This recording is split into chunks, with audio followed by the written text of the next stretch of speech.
Tangansari. Setelah saya donor darah, yang saya rasakan itu efek sampingnya yang membuat badan kita sehat. Yang pertama itu, yang kedua, kalau kita rutin donor darah itu membantu sesama yang membutuhkan darah. Ini itu aja. Setelah melakukan donor darah, saya merasakan rasa lega, bisa melakukan hal baik gitu. Terus penanganannya juga ramah sama saya Jihan, saya Salsa, saya alumni dari SMA 2 Banjar. Pengalaman saya donor, jadi lebih sehat mungkin ya. Terus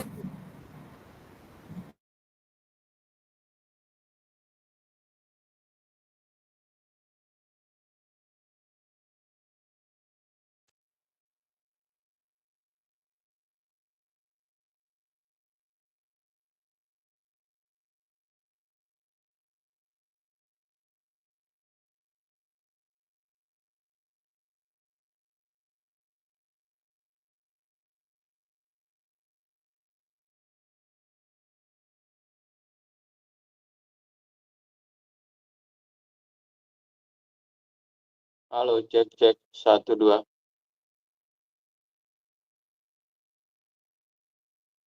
Suaranya ada nggak?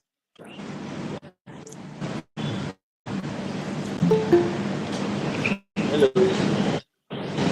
Pak Dokter. Siap, selamat pagi, Pak Ketua. Pagi.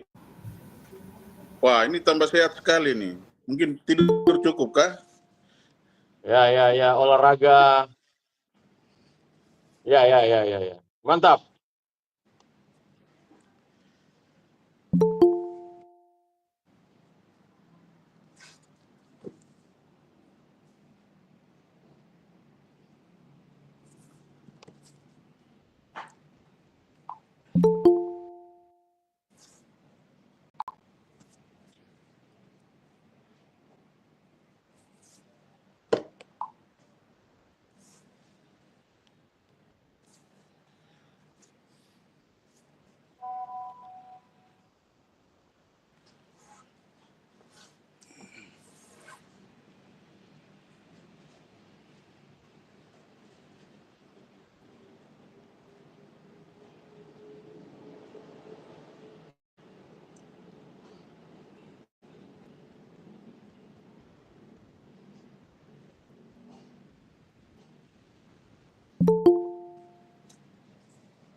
Yuk mulai, Charles.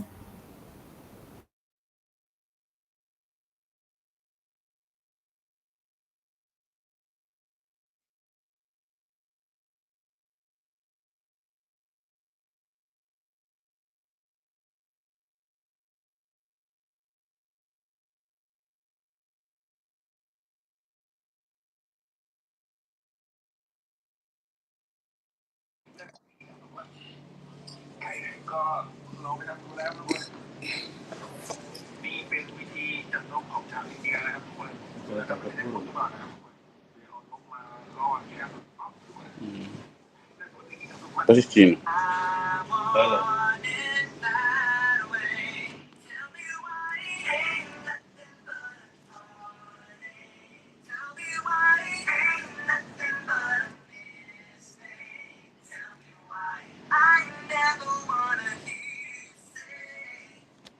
Pak Ketua, Pak Ya, Ketua, siap. musiknya tuh.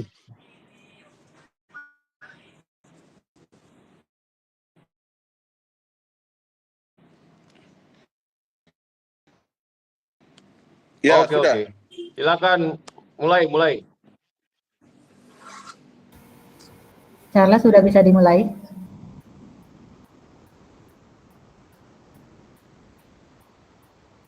Dia bermasalah audio tapi udah di on mic sebetulnya. Tapi suaranya nggak keluar.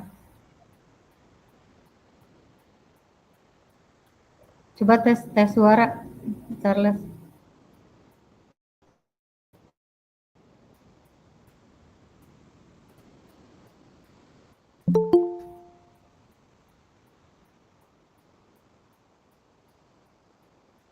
Bisa pakai gadget aja mungkin sebagai backup untuk suaranya, Charles.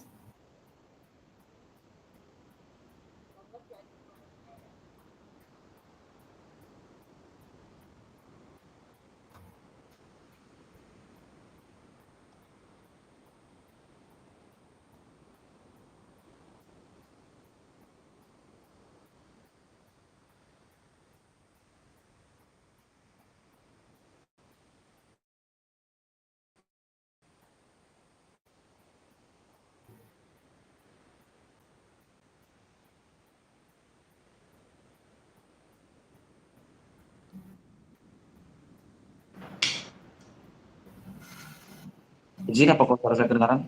Iya, kedengaran. Silakan dimulai, Charles. Baik. Assalamualaikum warahmatullahi wabarakatuh.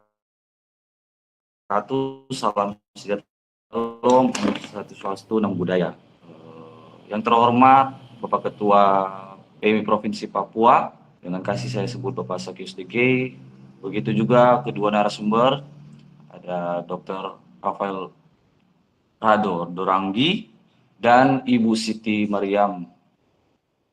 Baik, kita akan segera memulai. Yang pertama kita akan menyanyikan lagu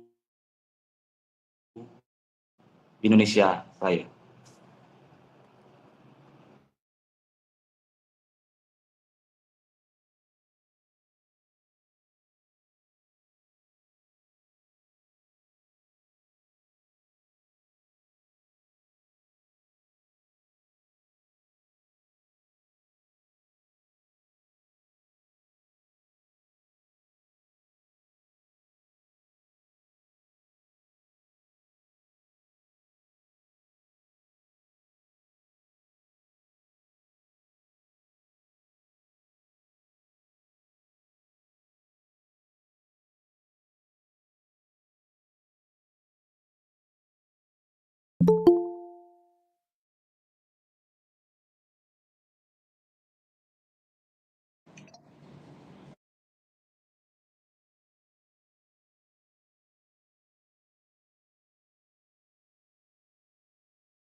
Soal itu depan kulkas ya terus soal kasih beli.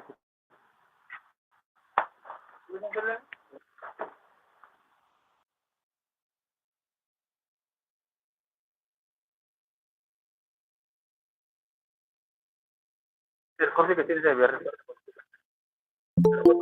atas.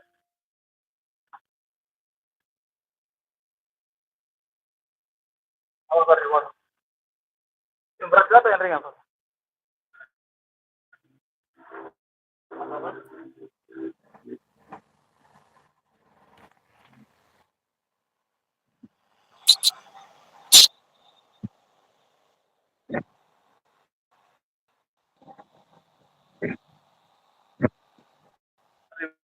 Dua siapa? Di atas jadi atas. Tiga sini aja sih dua. Terus dia.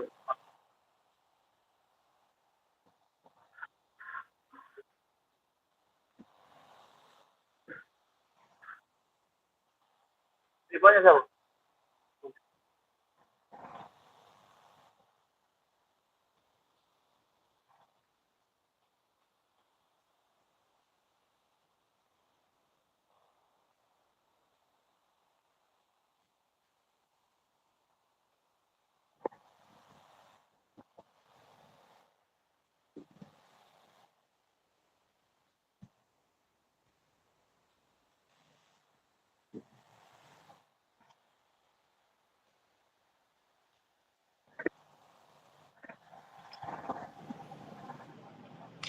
Baik,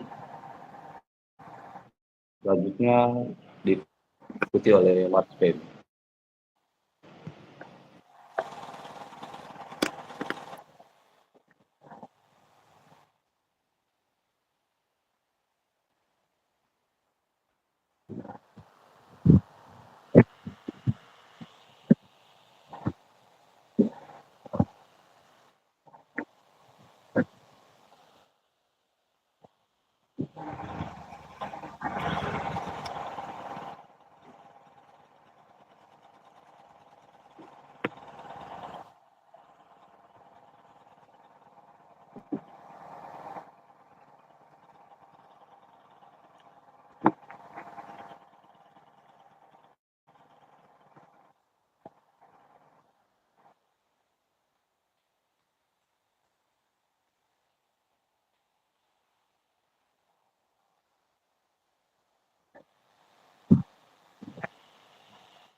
Baik, terima kasih. Selanjutnya pembacaan tata tertib yang secara singkat saya akan bacakan. Hadirin yang terhormat, Bapak Ibu, peserta webinar pada pagi hari ini, saya akan membacakan tata tertib yang wajib atau dipatuhi secara bersama-sama oleh Bapak Ibu peserta. Yang pertama, mohon untuk memastikan perangkat Anda, baik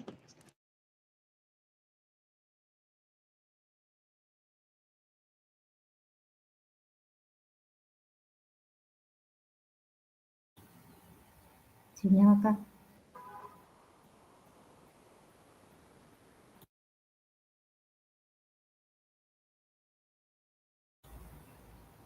Charlesnya kena gangguan sinyal ya Bu, Mbak.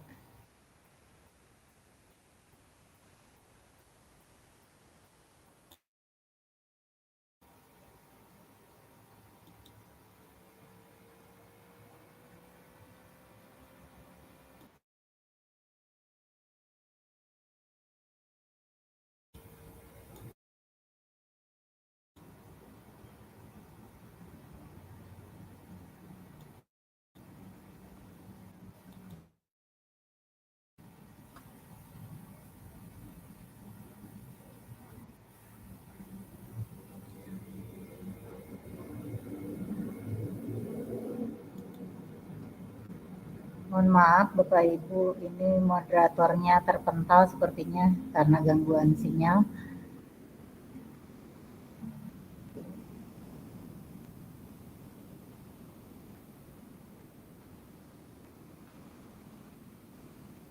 Mungkin saya bantu aja ya, Bu Ika. Ya, silakan. Ya,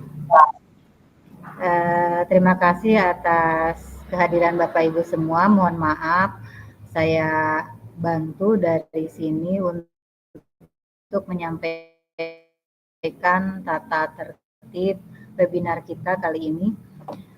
Yang pertama mungkin untuk menonaktifkan mikrofon Bapak Ibu selama webinar berlangsung. Nanti jika sepanjang webinar ada yang akan ditanyakan, bisa dituliskan di dalam kolom chat. Kemudian sesi akan disampaikan nanti 2 materi dan pertanyaan akan dikumpulkan di akhir sesi saja. Kemudian nanti ada sesi tanya jawab, Bapak Ibu disilahkan untuk bertanya dengan raise hand terlebih dahulu, kemudian akan dijawab, ditujukan pertanyaannya kepada siapa, dan nanti akan dibantu dijawab di akhir sesi. Webinar ini terlaksana atas kolaborasi dari PMI Provinsi Papua dengan komunitas belajar metamorfosis dari Kota Banjar, Jawa Barat. Mudah-mudahan menjadi bentuk silaturahmi atau sehubungan yang baik bagi untuk meningkatkan semangat pembelajaran dimanapun. Nah, Charlesnya sudah ada lagi. Jadi itu saja mungkin tata tertibnya, nanti Bapak Ibu di akhir sesi, setelah sesi selesai ada daftar hadir dan Bapak Ibu bisa mengisi daftar hadir tersebut dan sertifikat akan masuk langsung ke email masing-masing. Terima kasih.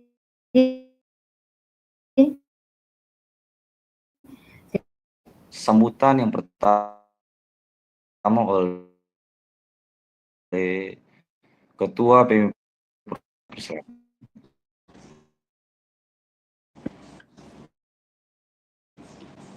Selamat pagi. Selamat pagi, Bapak. Assalamualaikum warahmatullahi wabarakatuh. Salam sejahtera untuk kita sekalian. Yang saya hormati Ibu Siti Mariam SPD MPD yang sudah bekerja sama dan selama ini mendukung kita PMI Provinsi Papua. Yang saya hormati juga Pak Sekretaris Pengurus PMI Provinsi Papua dan Bapak Ibu semua dimanapun kalian berada.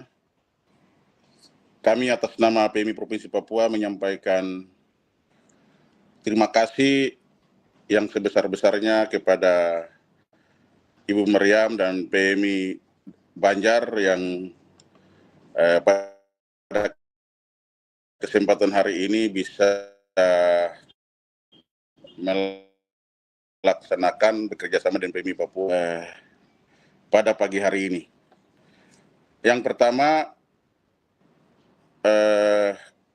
PMI Provinsi Papua sangat apresiasi dan mendukung dan konsen dalam pembinaan Palang Merah Remaja, khususnya pembinaan-pembinaan di semua bidang, termasuk pembinaan karakter, dalam rangka menyiapkan sumber daya manusia Palang Merah Indonesia di Provinsi Papua. Kenapa PMI Papua konsen di dalam pembinaan PMR? Karena setelah kita evaluasi kondisi PMI di seluruh Papua, kami banyak menemukan atau mengalami kesulitan untuk mendapatkan sumber daya manusia dalam rangka mendukung kerja-kerja PMI di seluruh tanah Papua.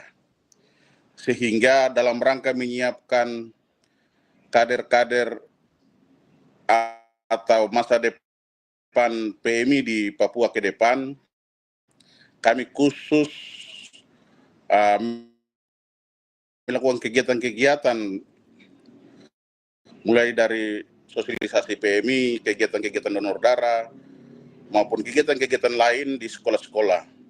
Sehingga ke depan generasi muda yang kita bina, yang kita siapkan di tingkat sekolah ini, mereka bisa menjadi pengurus PMI di kabupaten masing-masing atau provinsi di Papua ke depan. Supaya pengurus-pengurus PMI yang terlibat di seluruh tanah Papua sudah tahu benar tujuan fungsi PMI di tanah Papua. Itu yang pertama. Yang kedua,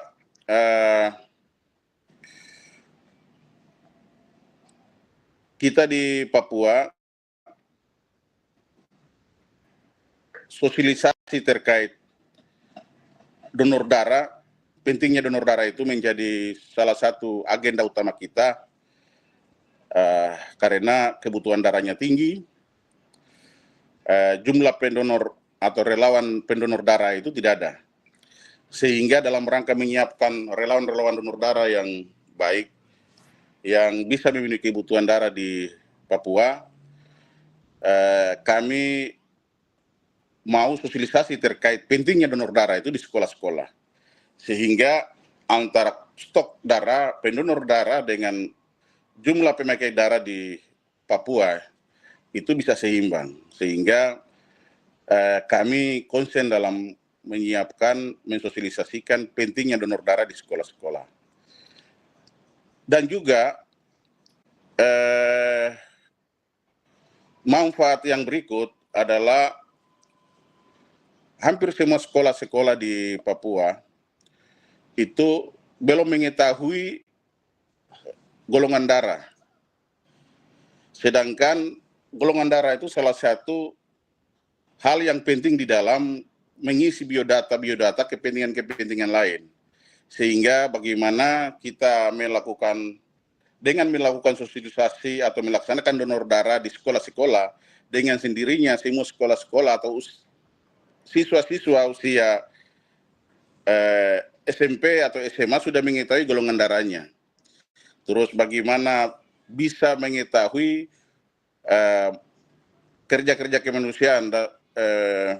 kerja-kerja kemanusiaan, bagaimana bisa paham, membantu menyelamatkan nyawa orang lain, bagaimana bisa mengetahui tugas-tugas apa yang dia lakukan sesama masyarakat. Mungkin itu yang menjadi konsen kita dalam rangka PMI terus melakukan sosialisasi kegiatan-kegiatan donor darah atau pentingnya pembinaan karakter di sekolah-sekolah. Yang berikut, kegiatan-kegiatan pembinaan bagi PMR juga kami tetap didukung oleh Dinas Pendidikan Provinsi Papua, karena kegiatan-kegiatan seperti ini juga kami selalu didukung oleh Dinas Pendidikan Provinsi Papua. Sehingga ini yang kedua, mungkin ke depan juga kami sudah siapkan beberapa agenda dalam rangka kegiatan-kegiatan pembinaan sekolah yang sudah tentu kami bekerja sama dengan Dinas Pendidikan Provinsi Papua. Mungkin itu yang saya bisa sampaikan. PMI Provinsi Papua menyampaikan banyak terima kasih kepada Ibu Siti Mariam yang terus bekerja sama dengan PMI Provinsi Papua dalam rangka mendukung semua program-program PMI Provinsi Papua.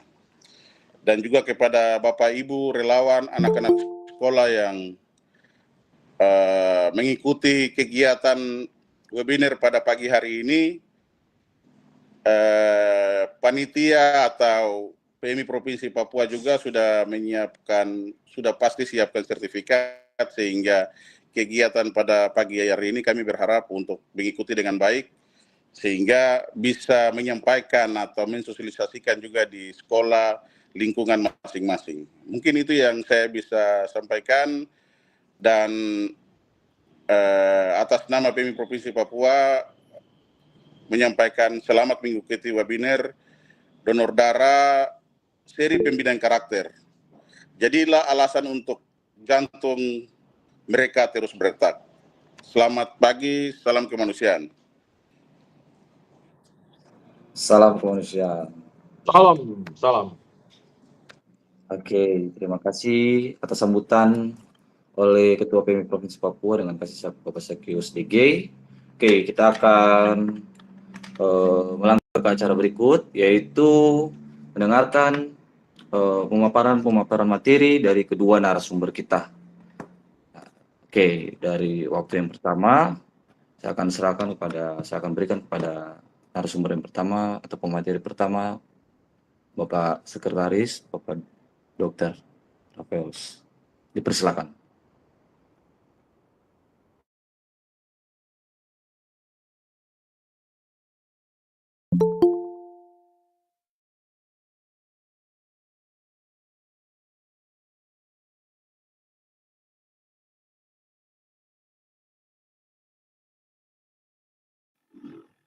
Belum aktif. Baik, terima kasih untuk kesempatannya.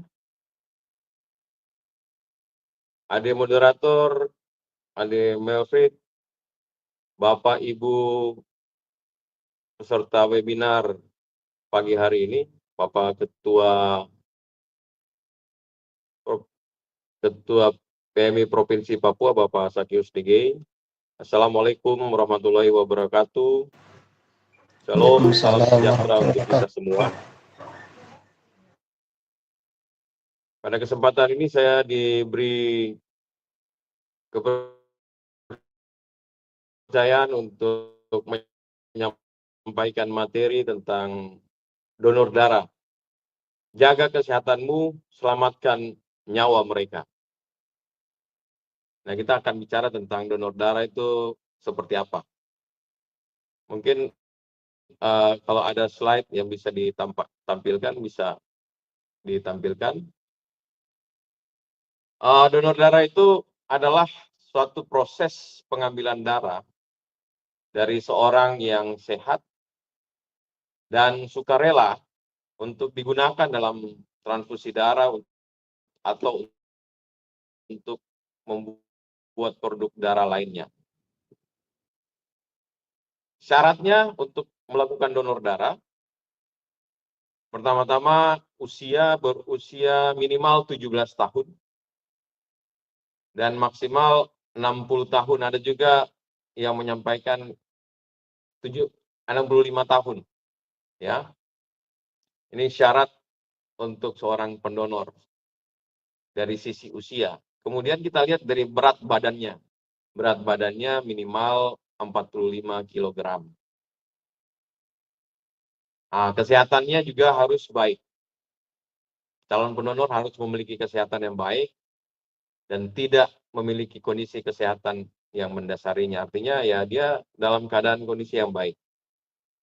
Nanti kita akan lihat seperti apa kita tahu seseorang itu dalam kondisi kesehatan yang baik. Karena dalam proses donor darah itu, kita akan melakukan pendaftaran terlebih dahulu, ya. pendonor akan mengisi formulir secara mandiri, dia akan menyampaikan informasi dan diharapkan pada saat pendaftaran dan mengisi formulir ini, para pendonor jujur mengatakan apa yang ditanyakan, menjawab semua pertanyaan yang ditanyakan secara jujur. Kemudian sesudah itu akan dilakukan pemeriksaan kesehatan, yaitu dengan melakukan anamnesa oleh seorang petugas, baik itu dokter maupun petugas pendonor darah, untuk memeriksa apakah kesehatannya baik pada saat itu. Dilihat tensinya, kemudian dilihat HB-nya, dan dilakukan wawancara apakah dia minum obat atau dia sementara baru sehat atau dia baru melakukan operasi, karena beberapa syarat-syarat harus dicek terlebih dahulu untuk bisa memastikan bahwa orang ini betul-betul sehat, ya. Sesudah itu baru dilakukan pengambilan darah. Nah, pengambilan darah itu akan dilakukan melalui pembuluh darah pena yang ada di lengan, ya. Itu akan diambil kurang lebih sekitar 350 atau 450 cc tergantung kantong yang tersedia. Sesudah pengambilan, nanti akan dilakukan pengujian darahnya. Pengujian darahnya ini kita melakukan screening itu dengan di tempat lain selain di Papua, itu hanya 4 parameter. Nah, di Papua ini tambah 1 parameter, yaitu parameter tentang malaria, karena Papua masih endemis malaria. Jadi di tempat lain itu cuman HBsAg, maksudnya pemeriksaan tentang hepatitis B, hepatitis C, kemudian sipilis, dan juga HIV. Nah, kalau sudah selesai pemeriksaan, maka akan dilakukan penyimpanan darah dan siap untuk didistribusikan ke pasien yang membutuhkan. Nah, manfaat donor untuk pasien ini, untuk pasien ada, untuk yang mendonorkan juga ada. Untuk yang mendonorkan, ya manfaat donor darah itu ya menolong pasien dan meningkatkan kesadaran kesehatan seseorang untuk bisa tetap dia mempromosikan kehidupan yang lebih sehat dan bisa tetap menjaga kesehatannya agar dia bisa donor lagi. Jadi biasanya orang yang menjadi pendonor akan care terhadap kesehatannya, karena dia nanti akan berpikir ya 3 bulan kemudian atau 2 bulan kemudian dia akan melakukan donor lagi. Tujuannya untuk transfusi darah didonorkan untuk transfusi kepada pasien yang membutuhkan, atau juga membuat produk darah. Darah yang didonorkan digunakan untuk membuat produk darah lainnya seperti plasma, trombosit, dan faktor-faktor pembekuan darah lainnya.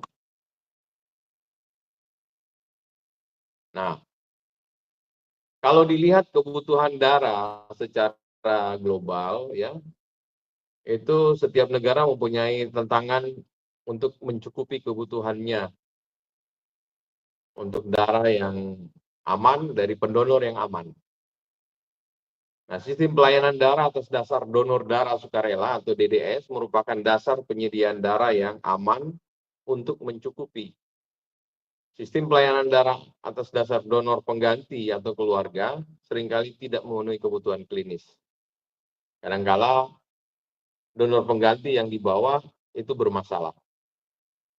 Ya, apakah ya karena kita juga tidak bisa menjamin keluarga kita itu aman, ya. Nah, donor darah sekarang lagi tren juga, ada donor bayaran. Mereka yang mungkin tahu darah lagi susah, jadi mereka menawarkan jasa untuk mendonor, lalu keluarga pasien membayar. dengan kepada para pendonor ini. Nah, ini sudah beberapa kali kita temukan bahwa ada oknum yang sengaja melakukan seperti itu, dan ini juga membahayakan terhadap dirinya atau juga membahayakan terhadap pasien karena darah yang dihasilkan sudah tidak maksimal. Di WHO, Organisasi Kesehatan Dunia, dan IFRC itu berkomitmen agar setiap negara kita mau mencapai donor darah 100% dari DDS. Nah, ini sedang kita perjuangkan. Ya. Karena menurut WHO itu kebutuhan darah suatu negara adalah 2% dari total populasi penduduk. Di Indonesia sekitar 260 juta, kebutuhan darah nasional sekitar 5,2 juta per tahun, termasuk komponen darah.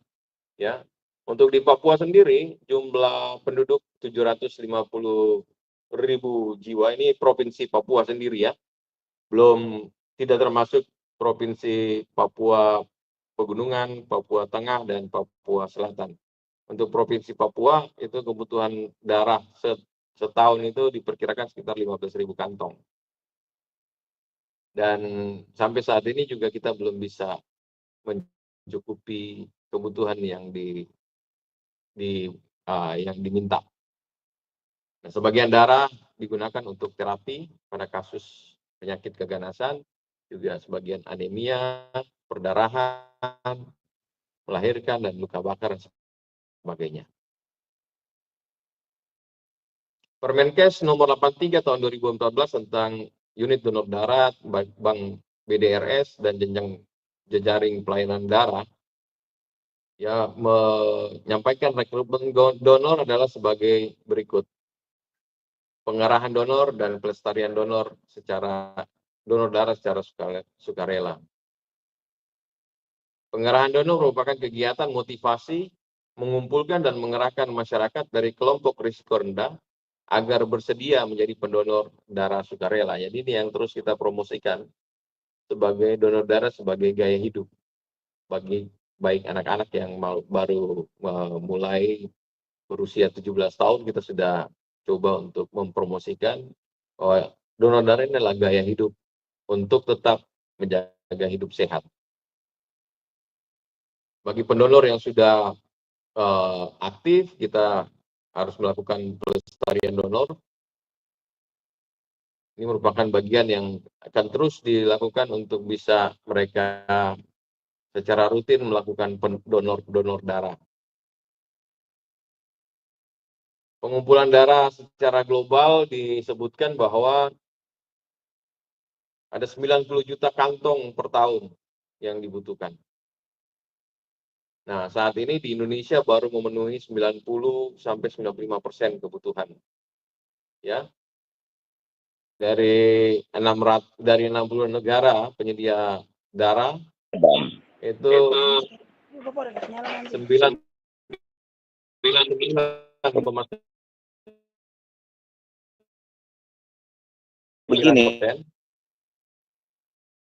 donor itu di 62 negara. Di Asia Tenggara khususnya hanya Korea dan Thailand yang bisa mencapai 100%. Sementara di Indonesia baru sekitar 92% dari donor darah sukarela. Di 40 negara penyedia darah dari donor darah sukarela hanya kurang dari 25%. Target WHO, semua negara meraih 100% DDS pada tahun 2020 ini sudah lewat, tahun 2020 belum bisa tercapai juga. Ada 3 golongan macam donor yang kita sebutkan tadi, yaitu donor darah sukarela, donor darah pengganti, dan donor darah bayaran. Jadi donor darah pengganti itu punya kekurangannya.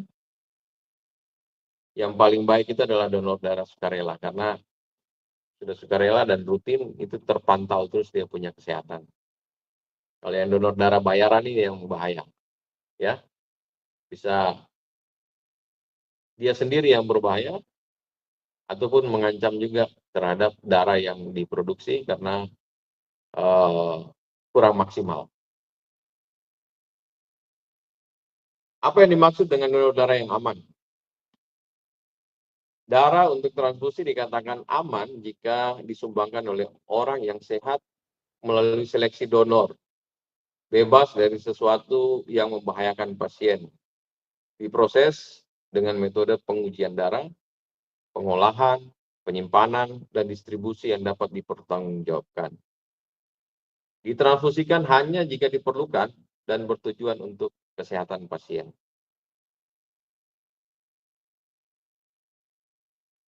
Darah aman berasal dari donor darah sukarela. Donor darah sukarela adalah kelompok risiko rendah yang teratur merupakan donor yang paling aman. Donor darah keluarga atau donor darah pengganti mempunyai insidensi atau prevalensi infeksi menular lewat transfusi darah lebih tinggi dibandingkan dengan donor darah sukarela. Donor darah bayaran mempunyai insidensi dan prevalensi IMLTD juga tinggi. Ya.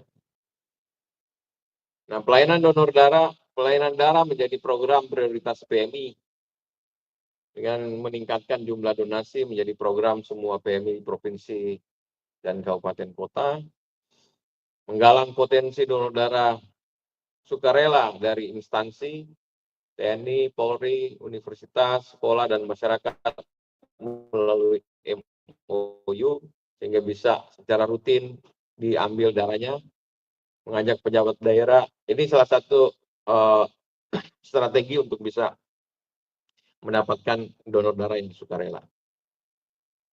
Ya, meningkatkan potensi pengambilan darah melalui tempat-tempat umum, misalnya di mal, universitas, SPBU, atau di stasiun, atau mobile unit keliling.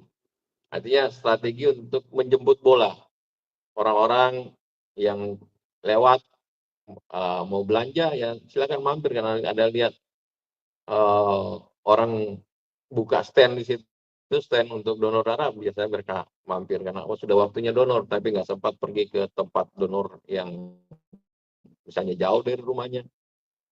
Dia bisa mampir ke tempat-tempat yang sudah tersedia. Ya, ini perlu ditingkatkan kelompok-kelompok perkumpulan donor darah Indonesia ataupun kelompok darah lainnya untuk bisa selain bersilaturahmi, tapi juga untuk bisa berbagi pengalaman untuk bisa menguatkan satu dengan yang lain. Visinya, ya untuk PMI mempunyai visi agar tercapai 100% donor darah di setiap UTD. Karena DDS merupakan menjamin keamanan dan kecukupan darah. Misinya menciptakan lingkungan untuk mencapai 100% donor darah sukarela, menumbuhkan budaya donor darah sukarela, menjaga kecukupan dan keamanan darah, melayani dan peduli terhadap pendonor. Nah, ini beberapa kegiatan donor darah yang Pak Ketua juga sebagai pendonor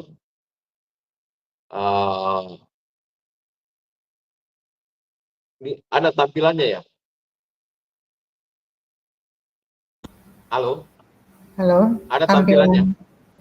tampilan yang Oke. lagi donor. Nah ini.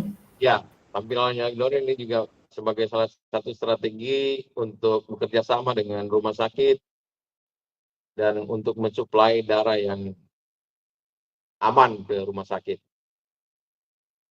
Lanjut, ya tujuan donor darah 100% yaitu juga donor darah menjadi lifestyle atau gaya hidup, memperkuat jejaring penyediaan darah antar unit donor darah PMI, meningkatkan kepedulian terhadap donor, mengembangkan pemasaran sosial donor darah. Beberapa strategi yang dilakukan antara lain untuk mencapai donor darah 100%, yaitu meningkatkan KIE tentang donor darah terhadap masyarakat, memperketat kriteria seleksi donor, mengidentifikasi populasi masyarakat yang bisa menjadi pendonor darah, memahami budaya dan perilaku donor darah, mengarahkan donor darah sukarela dan donor darah pengganti menjadi donor reguler. Strategi kedua, donor darah menjadi lifestyle, yaitu memobilisasi kaum muda sebagai generasi baru pendonor darah sukarela, mengajak pimpinan instansi, tokoh masyarakat, selebritis, dan panutan masyarakat lainnya sebagai contoh pendonor darah, membangun kemitraan dengan media, membuat slogan dan tayangan di media, donor darah itu keren, donor darah dong, dan lain-lain. Ya. Webinar seperti ini, talk show, menampilkan testimoni dari para pendonor, ini juga bagian salah satu strategi untuk tetap merangkul orang-orang menjadi pendonor sukarela. Adanya forum komunikasi pendonor darah, perhimpunan donor darah di Indonesia, kelompok resus negatif, kelompok aferesis, dan lain-lain. Karena ada orang yang resus negatif kan susah, jadi kita biasanya mereka menyimpan darahnya di dalam tubuhnya, jadi perlu selalu ada kontak dengan mereka. Memudahkan masyarakat dalam berdonor darah, itu tadi kita mendekatkan pelayanan kepada masyarakat. Strategi ketiga untuk memperkuat jaringan penyediaan darah antar unit donor PMI, meningkatkan kegiatan mobile unit, standarisasi pelayanan darah di semua unit PMI, kemudian mulai pengambilan sampai dengan distribusi darah, meningkatkan teknologi pengujian darah, menjalankan uji kualitas pada semua produk.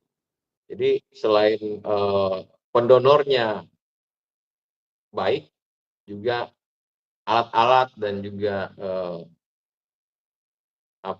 proses yang dilakukan di dalam penyediaan darah ini juga harus baik dan memenuhi standar. Strategi keempat, melestarikan donor, membuat suasana yang nyaman untuk donor darah, meningkatkan kompetensi dan keramahan, standarisasi semua peralatan pengambilan darah, update data pendonor secara reguler, memahami dan memenuhi kebutuhan pendonor, menjaga kerahasiaan pendonor, menanggapi keluhan pendonor, menyediakan layanan konseling dan rujukan diagnostik untuk pendonor. Jadi untuk melestarikan donor, beberapa kegiatan yang bisa dilakukan seperti itu, dan juga kita menjaga agar petugas juga bisa terlindungi, karena di Papua juga banyak kali petugas mendapat ancaman dari para pendonor yang juga bisa membuat ketidaknyamanan dalam melaksanakan kegiatan dalam mereka bekerja. Ini beberapa contoh kegiatan donor darah yang dilakukan, pemeriksaan screening para pendonor, ya, mengembangkan pemasaran. Yang kelima, mengembangkan pemasaran sosial donor darah. Itu dengan melakukan komunikasi yang tepat secara kebudayaan, kampanye yang bertarget, public relation yang kuat, edukasi ke sekolah-sekolah dan masyarakat, khususnya bagi murid-murid yang baru berusia 17 tahun untuk memulai donor, dengan memperkenalkan donor darah kepada mereka, sehingga mereka bisa mengubah gaya hidup mereka untuk bisa lebih peduli terhadap orang lain dengan cara berdonor. Update berita pelayanan darah melalui web UDD PMI dan seterusnya. Tantangan rekrutmen dan pelestarian donor darah sukarela antara lain komitmen dan dukungan pemangku kebijakan, peningkatan kesadaran masyarakat untuk menjadi pendonor darah sukarela dan rutin, keterbatasan biaya untuk pendanaan darah yang berdampak pada belum standar peralatan, bahan dan tenaga pelayanan darah, keterbatasan tenaga yang kompeten, belum ada program komunikasi dengan donor. Itu beberapa tantangan yang dihadapi sekarang. Dan kesimpulan dari kegiatan ini, dari yang saya sampaikan, pertama, unit donor darah PMI harus selalu mempunyai persediaan darah dan jejaring persediaan darah. Yang kedua, pengerahan dan pelestarian donor darah sukarela harus merupakan bagian dari sistem unit pelayanan darah. Untuk menjaga keselamatan pendonor dan menjaga kualitas darah untuk transfusi, maka pendonor darah berkewajiban menjalani seluruh rangkaian pemeriksaan setiap kali akan menyumbangkan darahnya dan berasal dari donor darah sukarela risiko rendah.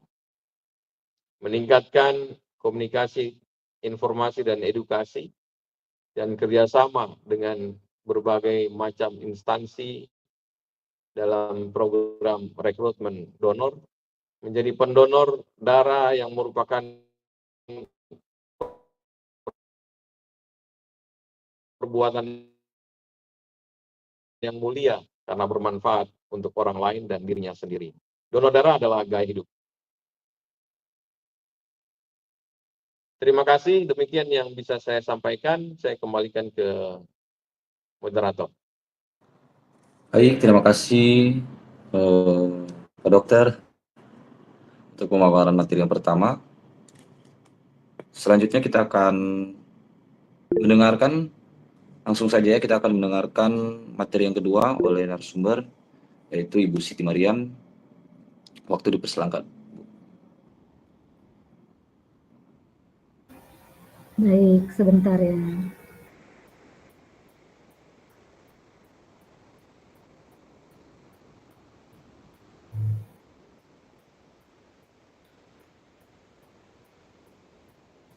Baik Bapak Ibu semua, selamat siang. Di sini masih jam 9, mungkin di sana sudah jam 11 ya. Charles ya, Pak Rado. Saya panggil apa nih Pak? Pak Raplus apa Pak Rado? Oh ya, nggak kedengeran nama saya Pak. Mana aja yang enak, Bu? Saya pengen yang Bapak nyamannya dipanggil apa. Mohon salam kenal dari saya. Tadi ada Pak Ketua juga, luar biasa, sudah standby 30 menit sebelum seri saya. Juga Bapak Ibu yang hadir di room. Mungkin nih, misalnya yang ikut gabung boleh-boleh saja nih di dalam webinar ini, karena memang edukasi untuk kita semua. Luar biasa sekali paparan dari Bapak Sekretaris nih, bahwa tentang betul sekali Pak, sosialisasinya harus kita lakukan terus-menerus. Ini adalah salah satu cara kita untuk mensosialisasikan donor darah, menggemakkan terus sehingga terus teredukasi. Kemudian juga tadi saya tersentuh dengan kalimat terakhir yang Bapak sampaikan, bahwa donor darah adalah gaya hidup. Nah, setuju sekali, keren sekali Pak. Baik, terima kasih moderator yang telah memberikan waktu kepada saya untuk menyampaikan materi. Sebelum lanjut ke materi, izin share screen sebentar.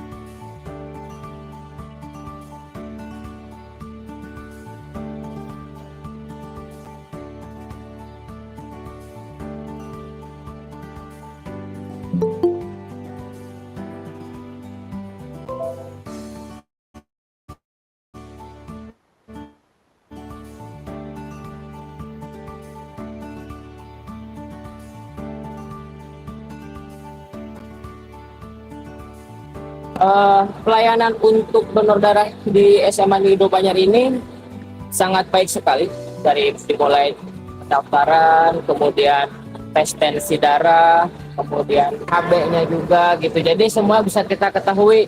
Kemudian manfaat dari donor darah itu sendiri sangat banyak ya. Dari mulai kesehatan kita akan terkontrol.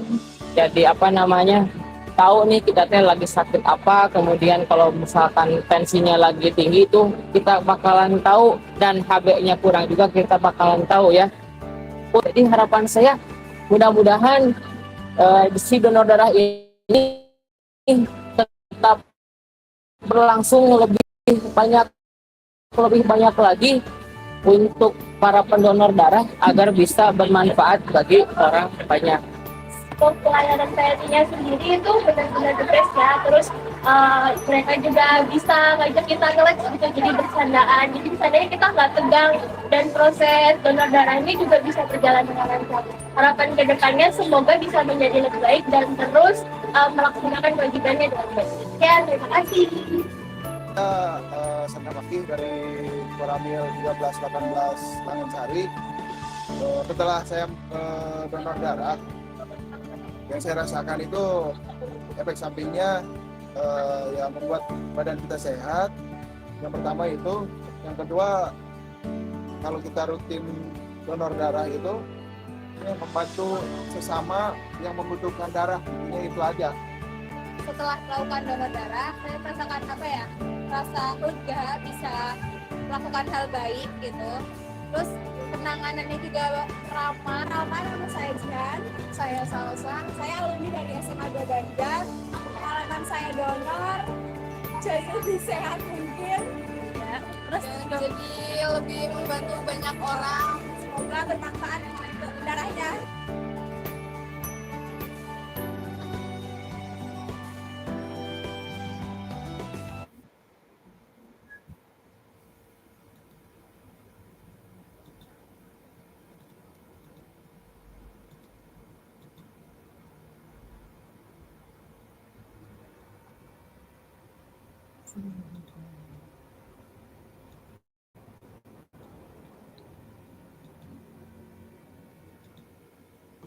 Baik Bapak Ibu semuanya, tadi saya tampilkan salah satu video dokumentasi dari kegiatan Hari Donor Darah yang diselenggarakan di sekolah kami dalam rangka peringatan Hari Donor Darah Sedunia tahun kemarin ya. Itu flyernya diambil dari tema yang di-share oleh PDP ya. Jadi kita bikin event menarik, sampai tadi bisa dilihat bahwa ada door prize-nya gitu kan. Kita mengundang berbagai warga sekolah sampai alumni. Ada, karena sekolah kami dekat dengan Koramil, lingkungan sekolah sekitar juga biasa hadir untuk mengikuti donor darah. Baik Bapak Ibu, di sini saya akan berbagi praktik baik sebetulnya ya. Jadi bukan karena banyak pengalaman atau bukan. Jadi ini menurut saya ada satu hal yang baik yang perlu kita bagi, kita sharing.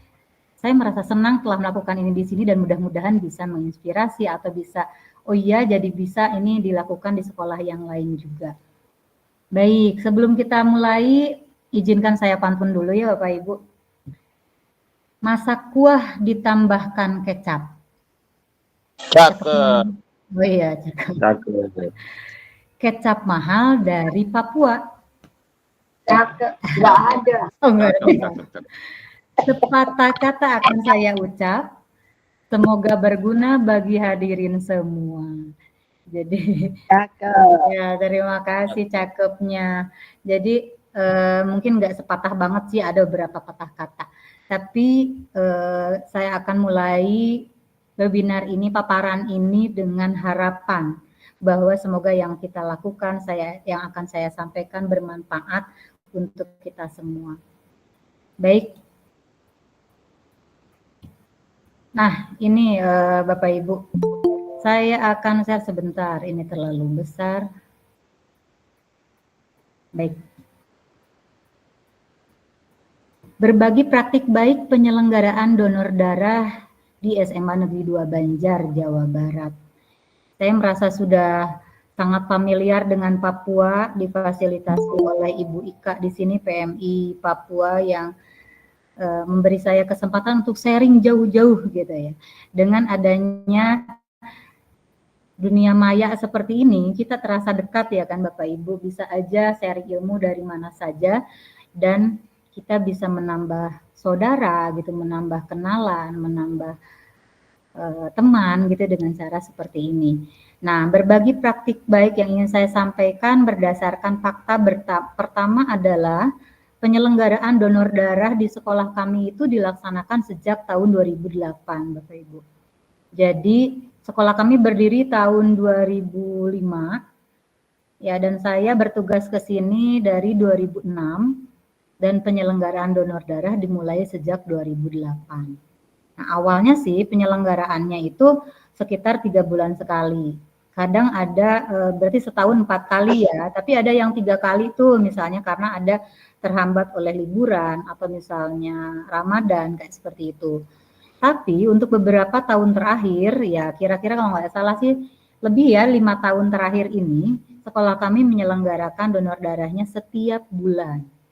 Dan nanti kita bahas tips dan triknya ya Bapak Ibu. Kenapa sih kok bisa dilaksanakan setiap bulan? Kemudian selanjutnya dalam kegiatan donor darah yang kami selenggarakan itu tidak hanya berlaku untuk siswa saja, tapi kami juga mengundang warga sekolah, orang tua gitu untuk terlibat dalam kegiatan ini. Tentu saja sosialisasi, edukasi, informasi berbentuk flyer atau apa misalnya selebaran kita bisa buat untuk mereka bisa merasa terlibat atau terinfo gitu ya untuk oh iya di SMA 2 ada donor darah, jadi mereka biasanya melakukan donor di sekolah kami.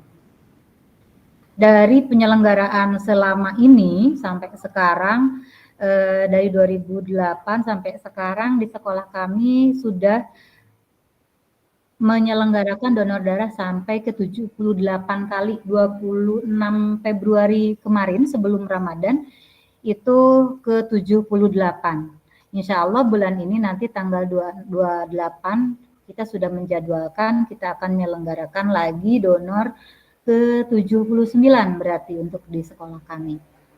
Nah, untuk pendonor ketika penyelenggaraan donor ini tentu saja ada catatan hasilnya ya. Kami mencatat sampai sekarang, alhamdulillah datanya nggak hilang.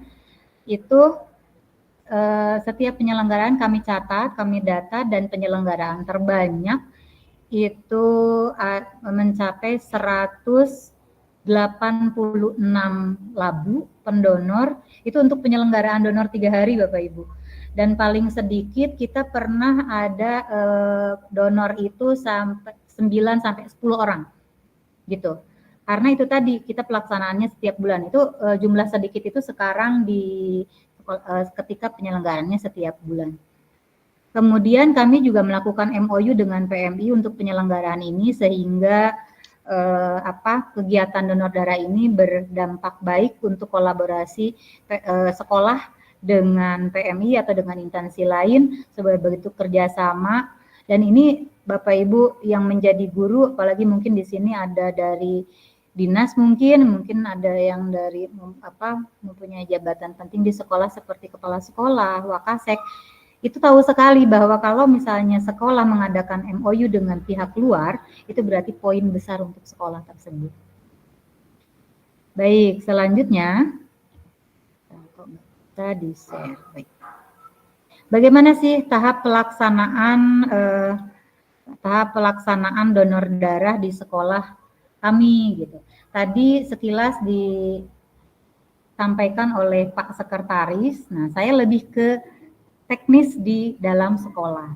Yang pertama, koordinasi dengan wakasek ya, wakil kepala sekolah dan kepala sekolah. Untuk pertama kali dulu dilaksanakan, saya sudah mengalami 4 kali pergantian kepala sekolah dan alhamdulillah setiap kepala sekolah tersebut mendukung, merespon baik penyelenggaraan atau rencana donor darah di sekolah ini gitu. Jadi berkelanjutan.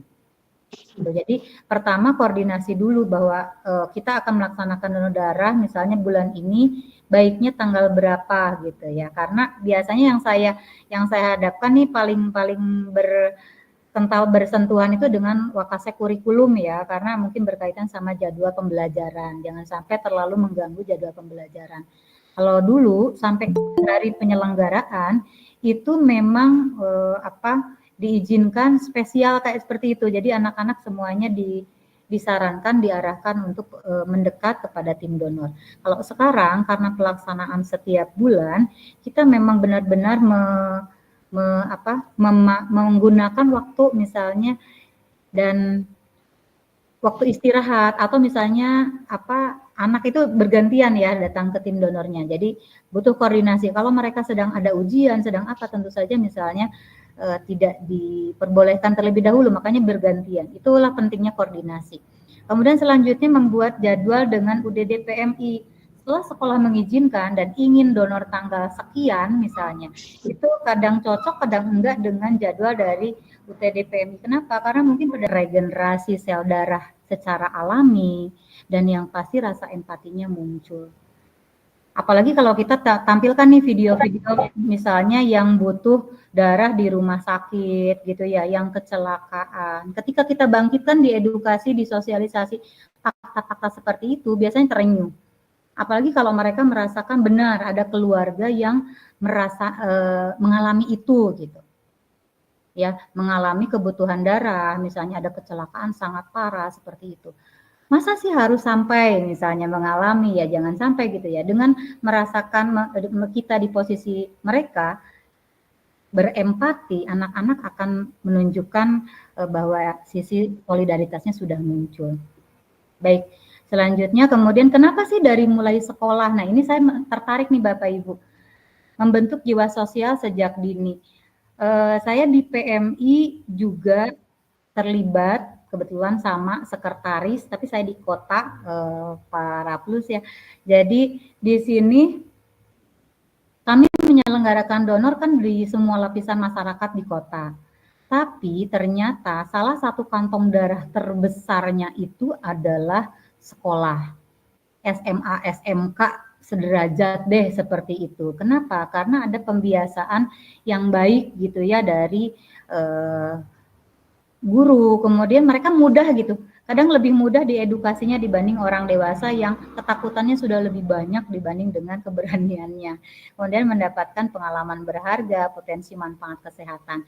Jadi senang sekali ketika menyadarkan mereka bahwa yuk kita cek darah, cek kesehatan gratis gitu, cek kesehatan gratis untuk diri kita sendiri, manfaat untuk diri kitanya dan untuk orang lain tentu saja adalah nyawa bagi mereka yang membutuhkan. Itu jadi mereka merasa wah gitu ya, kemudian merasa saya dapat berkah dong Bu, insya Allah gitu kan. Kalau misalnya Allah menghendaki ikhlas dan segala macam itu sudah nggak usah diomong lagi, orang yang menerima darah itu pasti berterima kasih, bersyukur, dan mudah-mudahan jadi berkah untuk hidup kita. Selanjutnya bagi sekolah nih, meningkatkan citra sekolah. Saya sering berbicara dengan atasan saya, wakasek, kepala sekolah, bahkan komite untuk keberlangsungan kegiatan ini terus-menerus. Jadi satu pun tidak ada yang keberatan, satu pun tidak ada yang bernegatif gitu ya dengan nggak boleh nggak gitu ya. Jadi semuanya sepakat bahwa kegiatan sosial sekolah berupa donor darah ini perlu terus ditingkatkan atau dilaksanakan di sekolah kami. Kemudian membangun komunitas yang peduli. Alhamdulillah sekolah kami menjadi salah satu sekolah penghasil darah terbanyak setiap tahun gitu ya.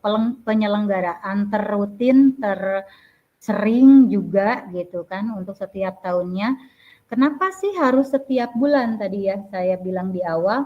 Karena saya yakin yang donor bergantian. Dan salah satu motivasinya yang butuh darah di rumah sakit juga kan setiap bulan ya ada terus gitu, bahkan setiap hari. Kalau misalnya murid di kami itu ada 1.100 orang kurang lebih, dan yang misalnya potensial buat donor sekitar setengahnya karena dari kelas 11-12, itu nanti disortir lagi dengan syarat-syarat misalnya berat badan, tensi, HB, segala macam. paling sih sekitar 30% dari murid. Nah, ketika 1 bulan ini tidak cocok, dia bisa donor di bulan selanjutnya. Jadi tidak harus nunggu 3 bulan lagi kita ngundang UDD-PMI ke sekolah. Jadi bisa bulan depan kayak gitu. Kemudian bagi masyarakat ini sudah jelas ya, membantu menyelamatkan nyawa, mencukupi kebutuhan darah, dan meningkatkan kesadaran masyarakat. Banyak orang tua yang tersentuh ketika melihat anak sekolah banyak yang donor, Bapak Ibu. Ketika kok anak aja berani gitu ya, kok yang dewasa nggak berani. Suka bercanda sih mereka jawabnya gitu kan. Tapi sebetulnya mereka memberikan apresiasi yang tinggi. Nah, selanjutnya adalah apa sih tantangannya? Nah, ini biasanya nih Bapak Ibu, untuk calon pendonor yang belum tahu muncul. Kurang informasi dan pengetahuan ini ya memang terkait ya. Biasanya takut berlebihan, cemas berlebihan, khawatir itu muncul karena kekurang tahuan. Kalau tahu manfaatnya lebih besar dibanding dengan sakitnya misalnya, kekhawatirannya itu bisa. Biasanya anak-anak sekolah minta ditungguin untuk pertama kali, minta didamping, minta diarahin gitu ya. Ya ditungguin aja, kenapa, nggak apa-apa, dimotivasi dan diberikan contoh. Alhamdulillah saya sosok donor sampai sekarang, jadi enak banget bicaranya pada anak. Oh, saya juga donor gitu. Ibu juga donor biasa gitu, dan tidak apa-apa. Alhamdulillah dengan berat badan pas-pasan, tapi alhamdulillah sih HB, tensi relatif selalu bagus. Saya sudah bisa donor lebih dari 50 kali. Nah, kemudian ini menjadi motivasi buat mereka yang misalnya takut berlebihan, loh ibu juga nggak apa-apa. Nah, selanjutnya adalah kalau di sekolah nih ya, tantangannya diantaranya adalah keterbatasan waktu sekolah nih, jadi nggak bisa semau kita juga gitu kan, tim dari UDD-PMI untuk melaksanakan donor di sekolah, sesuaikan dengan waktu sekolah. Seperti tadi saya bilang, termasuk kalau misalnya sekolah libur agak kerepotan nih, Ramadan biasanya sekolah ya nyaris memang tidak ada yang donor gitu ya, itu biasanya UTD-PMI agak kerepotan untuk pemenuhan darah. Kemudian persyaratan kesehatan, jadi tahu tuh kalau misalnya tahu sehat atau sakit gitu kan, dengan ini donor ini jadi ada yang ngeri-ngeri ketahuan penyakitnya katanya. Kok ngeri, saya bilang, bukannya tahu lebih baik itu dibanding tidak tahu gitu kan, supaya pencegahannya lebih cepat. Kurang motivasi, oke. Kurang motivasi nih, nah ini dari berbagai pihak bisa memotivasi. Nah, kalau di sekolah siapa yang memotivasi paling besar? Biasanya ada koordinator donor di sekolah, kemudian ada gurunya, wali kelasnya gitu. Kemudian kalau di kami ya sampai Kepseknya juga melakukan donor darah gitu ya, supaya memberikan teladan, memotivasi pada siswa. Bisa juga dengan diberi rewardnya banyak bentuknya, termasuk misalnya seperti poin, nilai psikomotor atau apa gitu ya, seperti itu. Nah, ini tantangan selanjutnya kalau di sekolah, penolakan dari orang tua. Ini nanti mungkin Pak Dokter bisa memberikan penjelasan. Saya suka pengen penjelasan lebih nih, kenapa sih nih anak harus donor minimal usia 17 tahun? Ada kok yang lebih dari 17 tahun, udah tua gitu ya, tapi mungkin secara fisikly, secara apa-apa tidak memenuhi gitu. Tapi ada anak di bawah 17, kalau SMA berarti kan 16-an lah ya, 16 tahun, tapi badannya sangat sehat, sangat bagus. Kenapa sih? Gitu. Kan harus ada izin tuh dari orang tua. Kalau orang tuanya terdidik, biasanya boleh-boleh saja. Tapi kalau misalnya tidak, justru malah jadi menghalangi anak ini untuk donor. Itu ya, itu tantangannya. Kalau bagi pelaksana biasanya ini nih, logistik, keterbatasan sumber daya, koordinasi dengan PMI. Tadi bisa aja tuh, misalnya sekolah sempatnya pengen tanggal sekian, kemudian PMI-nya sudah penuh, oh jadi geser, oh jadi mengganggu lagi untuk urusan yang lain, nanti bisa seperti itu ya, itu jadi tantangan. Sosialisasi dan promosi, manajemen alun, nah ini seperti inilah Bapak Ibu bisa dilihat, nanti materinya bisa saya share. Nah sekarang bagaimana sih solusinya gitu, yang sudah dilakukan. Nah ini pertama untuk menghadapi tantangan dari calon pendonor, kan tadi ya mereka biasa melihat apa ya, mitos-mitos tentang donor darah nih, takut nih kalau misalnya nanti ketagihan. Saya bilang sih nggak apa-apa, nggak usah takut. tagihan yang baik itu kan nggak apa-apa. Gitu. Takut misalnya kesedot semua Bu darahnya, atau misalnya jarumnya gede banget sih, itu bahasa atau kata-kata klasik yang biasa kita dengar dari siswa ya ketika pelaksanaan donor ini. Sesi informasi menarik. Nah, informasinya dibuat menarik, bikin flyer nih contohnya nih. Saya bikin flyer informasi penyelenggaraan donornya semenarik mungkin, se-eye catching mungkin sehingga orang menarik melihatnya. Bisa juga dengan video seperti tadi. Saya ada beberapa video donor yang biasanya saya share ke grup-grup siswa gitu, grup guru ketika donor akan dilaksanakan bulan ini. Gitu ya. Kemudian ada testimoni gitu kan. Tadi saya contohkan di awal ada testimoni pendonor gitu ya. Kemudian ini menarik ya, dan ini nih mengatasi mitos. Jadi kita harus siap dengan data fakta supaya mereka lebih teredukasi dengan benar. Menciptakan lingkungan yang nyaman dan mendukung. Nah ini. Jadi di sini salah satu dukungan dari saya dari yang kami sediakan gitu ya. Itu adalah misalnya ruang istirahat kayak gitu ya. Jadi kalau misalnya nih takut nih calon donor teh gitu. Ada yang malu kalau misalnya donor terbuka ya nggak apa-apa di bis yang area lebih tertutup gitu. Di saya memang ada sampai mendengar gitu. Ada yang malu kalau donor, malu apa? Malu kalau pingsan lah gitu ya. Kami juga akan tolong. Tentunya lebih malu lagi kalau badan sehat tapi tidak pernah berdonor. Kemudian menyebutkan bahwa memang ini adalah pengalaman positif bagi setiap orang.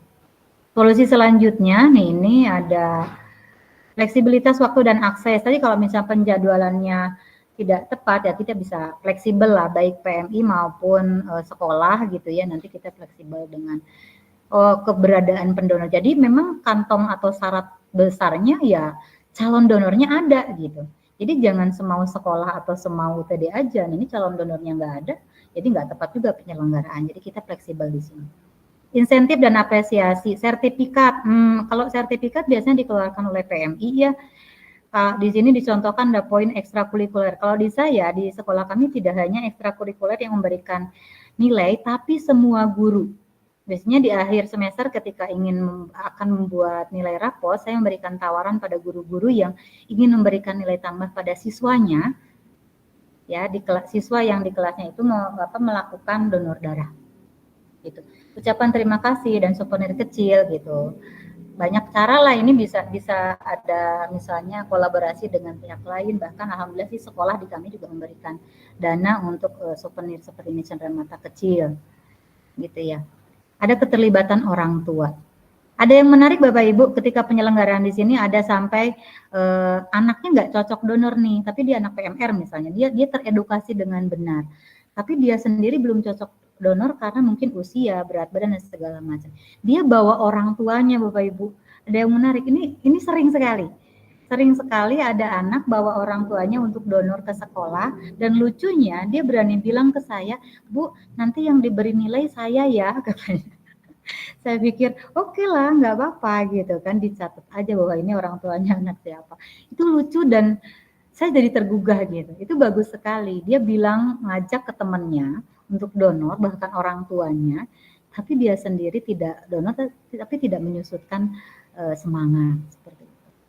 Kemudian juga ada perencanaan dan koordinasi yang matang, penggalangan sumber daya, dan kerjasama erat dengan PMI. Untuk penggalangan sumber daya ini opsional ya Bapak Ibu, karena nyatanya di sekolah itu tidak perlu menyediakan dana sepeser pun untuk penyelenggaraan donor. Jadi tidak harus terbudget gitu ya oleh sekolah. Kan PMI sudah bawa logistiknya masing-masing. Sekolah biasanya di MOU kami ya, di MOU yang sudah dibuat itu hanya menyediakan siswa ya calon pendonor ya, bukan siswa saja, dan tempat gitu, tempat dan waktu, udah gitu aja. Jadi nggak membicarakan sumber daya berupa dana ya, supaya tidak memberatkan gitu. Kemudian komunikasi yang ini evaluasi bersama nih, ini penting karena nanti kekurangan hari ini berarti akan diperbaiki di pelaksanaan selanjutnya. Baik, selanjutnya Bapak Ibu, ini adalah solusi untuk mengatasi tantangan dari pihak sekolah. Strateginya seperti ini nih, misalnya bisa dengan medsos, Di sekolah kami ada berbagai jenis platform medsos, jadi bisa dilihat tuh infonya gitu ya. Kampanyenya visual, kemudian audio ya untuk mengcover semua pihak ya gitu. Lalu manajemen donor yang efisien. Baik, untuk selanjutnya adalah protokol kesehatan dan keamanan. Di sini saya contohkan, saya bikin artikel tentang donor darah, kemudian saya share ini ke grup-grup siswa gitu kan, supaya teredukasi syarat manfaatnya di sini. Kemudian nanti flyer ajakan donornya di mana misalnya. Baik, ini beberapa contoh edukasi berupa informasi di mana sih, bagaimana sih alur pelaksanaan donor darah. Ini contoh nota kesepahaman atau MOU yang kami buat dengan PMI. Kemudian ini ada YouTube, ada juga Instagram, kami upload dan infokan di situ secara terus-menerus sehingga dan mereka jadikan ini berlanjut ya gitu kan, berantai informasinya mereka jadikan sebagai status WA, mereka jadikan jadi story juga, jadi informasinya menyebar lebih luas. Nah, ini terakhir adalah contoh pendataan yang anak-anak PMR lakukan gitu untuk menginventarisir siapa aja sih yang donor pada kesempatan penyelenggaraan kali ini. Misalnya ini saya contohkan penyelenggarakan di KUT 74 gitu ya. Itu ada berapa nih? Ada 38 pendonor, tapi ada yang gagalnya juga.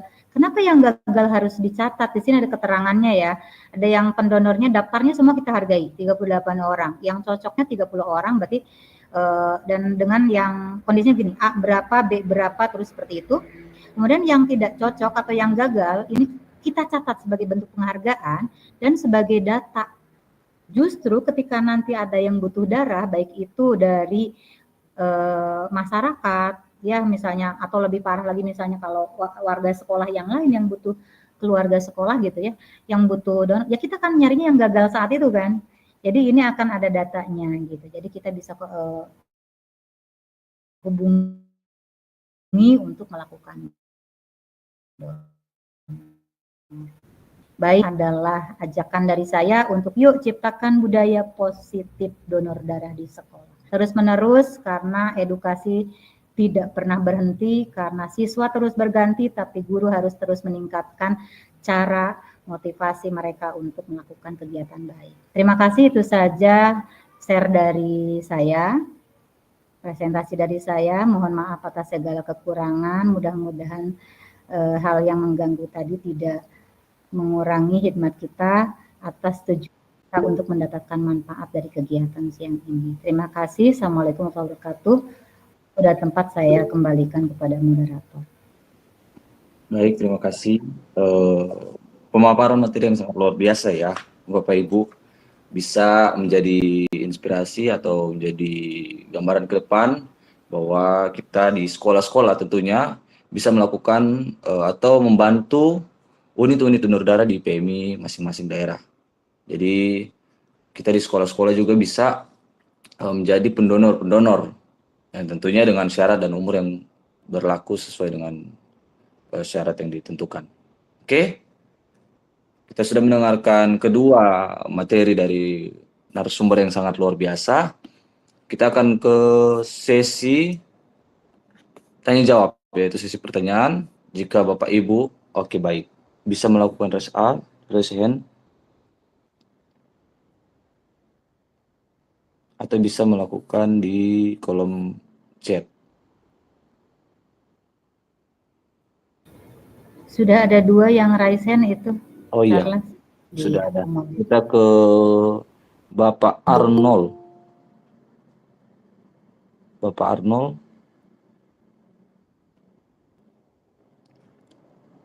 bisa dipersilakan untuk aktifkan mikrofon.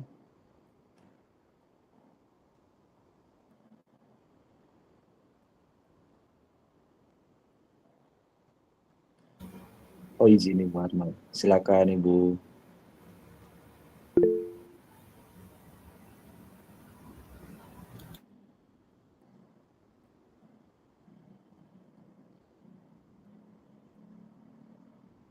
Eh,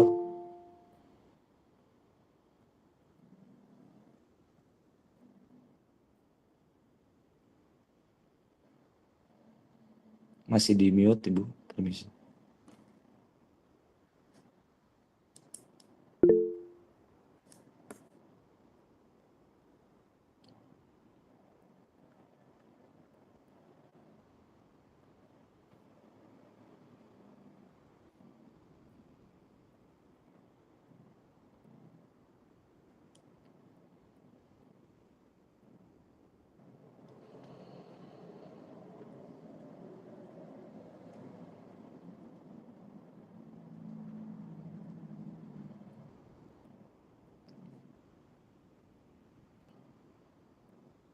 Mungkin ke yang lain dulu apa gimana? Oke. Suaranya tadi tidak ada. Iya, Iya suaranya. ke Pak Armando dulu Kita mungkin ke ya. Pak Armando dulu. Silakan Pak Armando.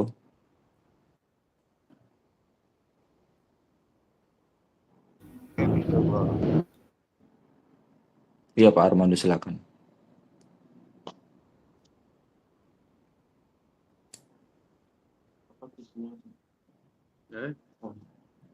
Boleh.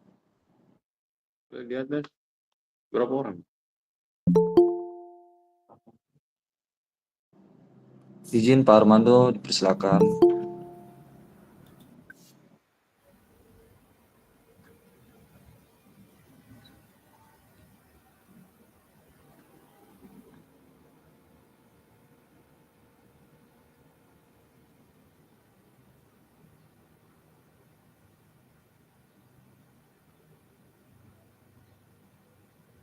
Kayaknya mungkin kepencet atau apa, mungkin ada yang mau sharing langsung nih.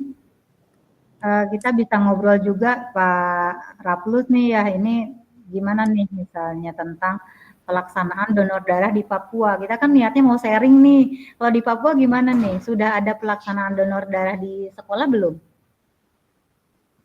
Kalau di Papua sudah ada kegiatan donor darah di sekolah. Itu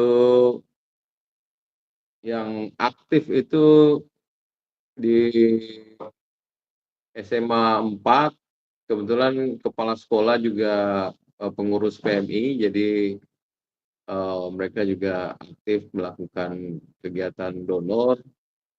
Lalu di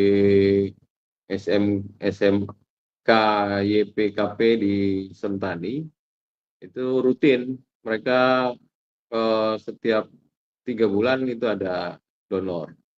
Jadi selain siswa juga alumni, juga orang tua diajak untuk ikut berdonor. Lumayan, setiap kali kegiatan di sana bisa terkumpul 30-40 kantong gitu. Itu sangat membantu, dan kita harapkan ke depan memang di sekolah-sekolah ini menjadi satu tren gitu. Jadi ini budaya baru untuk di sekolah sebagai wujud dari mengajarkan para siswa peduli terhadap orang lain, dan juga mengajarkan siswa-siswa belajar ikhlas. Jadi begitu. Ya, Saya pikir begitu. Bagus sekali ya Pak ya. Berarti sudah cukup banyak yang memang sudah terbiasa melakukan donor darah di sekolah, dan ini mungkin sharing dari saya hanya mengingatkan kembali kepada yang belum mungkin ya. Saya yang menjadi PR di sini kadang saya bilang yang SMP pun boleh loh gitu untuk menyelenggarakan donor darah dari PMI ya, saya bilangnya seperti itu. Buat siapa? Ya gurunya gitu kan. Kan ada jadi menjadi apa ya, semacam teladan, contoh gitu ya bagi anak-anak yang melihat. Jadi tidak masalah. Kemudian untuk PMI juga nih bisa nantinya menyiapkan MOU sebagai mungkin daya tarik tambahan nih gitu ya. Daya tarik tambahan untuk sekolah-sekolah melaksanakan donor. Ini gimana? Bu Arno, Karuraba apa Pak Arno tadi ya? Ini nanti ini nggak bisa di ini. Karubaba. Bapak. Bisa menuliskan pertanyaannya di chat mungkin Bu, supaya nanti bisa dijawab. Yang lain juga boleh, kalau misalnya ada yang ingin ditanyakan tentang materi 1 atau 2 bisa, kalau enggak mau raise hand bisa menuliskan di chat. Baik, gimana Pak Arno, Pak Kuswanto? Pak Kuswanto. Baik, Pak Kuswanto. Halo, Assalamualaikum. Waalaikumsalam. Bu. Cukup jelas Pak, mungkin agak lebih deketan supaya lebih jelas. Ya, baik Ibu. Sebelumnya terima kasih atas baik yang sudah disampaikan. Mungkin kami perlu kiat-kiat pertamanya dulu untuk membangun kerjasama dengan PMI itu. Kira-kira bentuk MOU-nya seperti apa? Kami di kantor Balai Penjaminan Mutu Pendidikan Provinsi Papua itu pernah mengadakan donor darah, namun belum bisa rutin gitu. Hanya pada event-event tertentu, misalnya pada acara Hapiknas, acara 17 Agustus gitu. Mungkin perlu di situ jelaskan kiat-kiat awalnya supaya bisa tiap bulannya rutin itu gimana. Baik. Terima kasih. Itu aja Pak. Gimana Melprid? Charles nih saya jawab langsung apa gimana? Boleh Bu, silakan. Baik, terima kasih pertanyaannya Pak Kuswanto. Ini Pak Kuswanto bertanya, apa sih tips dan kiatnya supaya penyelenggaraan di sekolah itu lebih rutin? Sebetulnya tidak banyak tipsnya yang saya lakukan, yang penting komitmen kitanya aja. Dan yang tadi Pak, koordinasi dengan atasan. Jadi kartunya memang di sana. Dan konsisten kita sebagai koordinator donor di sekolah untuk menyelesaikan hal tersebut. Jadi yang pertama sih saya lakukan koordinasi tadi ya Pak ya. Boleh nggak nih, dulu kan kita melaksanakan donor darahnya 3 bulan sekali, saya bilang gitu. Tapi saya mau dari sejak misalnya saat ini waktu itu, kita melaksanakannya tiap bulan. Alasannya apa katanya Bu Mariam? Itu tadi yang pertama, anak lebih sering teredukasi lebih baik. Yang kedua adalah data dan fakta bahwa kebutuhan yang butuh darah itu di rumah sakit setiap hari bahkan. Jadi setiap bulan kita akan lebih cepat bisa menolong orang gitu kan. Dengan orangnya tentu anaknya berganti-ganti. Gitu seperti itu. Jadi dari 2 alasan itu saja sekolah tidak keberatan Pak Kuswanto gitu. Jadi kita sudah ini, kemudian kita ada kan udah ada MOU tuh sama PMI gitu kan.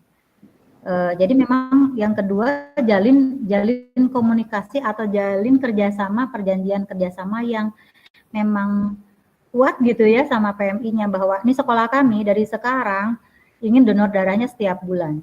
Muridnya kan banyak nih, nanti bergantian nih, mungkin bulan ini ada 20 orang, bulan ini ada 20 orang, kayak seperti itu.